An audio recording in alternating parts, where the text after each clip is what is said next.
Hello and welcome back to JimMurphyMP.com, the way of keeping in touch with local and national news and politics. The sad news, of course, in East Rememberance over the past week has been the passing away of John Young, the former member of the Scottish Parliament, one of the original members of the Scottish Parliament.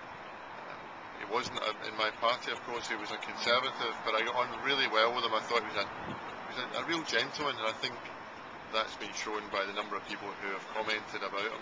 He'd been in politics for decades, and we disagreed about an awful lot, but we never fell out, and we never actually had an argument. We debated things, but never argued. And I saw him earlier in the year, and of course he looked a wee bit frail when I called on him to see him at his home. But it's still, nevertheless, very sad that such a prominent local figure that was there on day one of the Scottish Parliament and in Glasgow City Council for many years beforehand has passed away. Much less significantly, but important for some people locally, is the fact that there seems to be a plethora of applications for mobile phone masts at the moment, and I just encourage people who are concerned about that to contact the council. There's at least two, one in Sutherland Avenue in Giffnock and another one opposite St Joseph's Church in Clarkston. You probably can't see, but I'm limping at the moment, and that's related to the news that was in last week's video about the football match against the Church of Scotland ministers in Dumbarton, charity match. Ended up, it was well mannered, but nevertheless a week later I've still got injuries from a Church of Scotland minister running his studs down the back of my thigh. We lost 3-1, but it was a great cause, and thanks to everyone at Dumbarton Football Club and all the Church of Scotland ministers for helping to raise that money for charity. Now the big news, of course, and the most important event this week is the fact that it is, of course, Remembrance Sunday.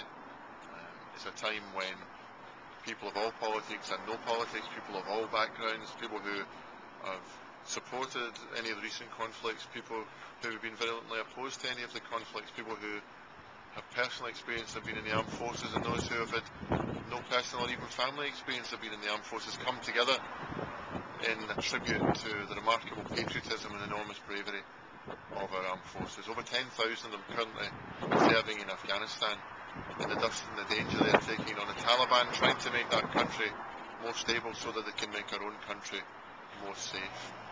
And that's why I'll be joining so many local people over the next couple of days in laying wreaths, in moments of commemoration and quiet conversations and acts of remembrance in honour of those people locally who have been injured or passed away in recent years, but also through the ages, and paying tribute to them.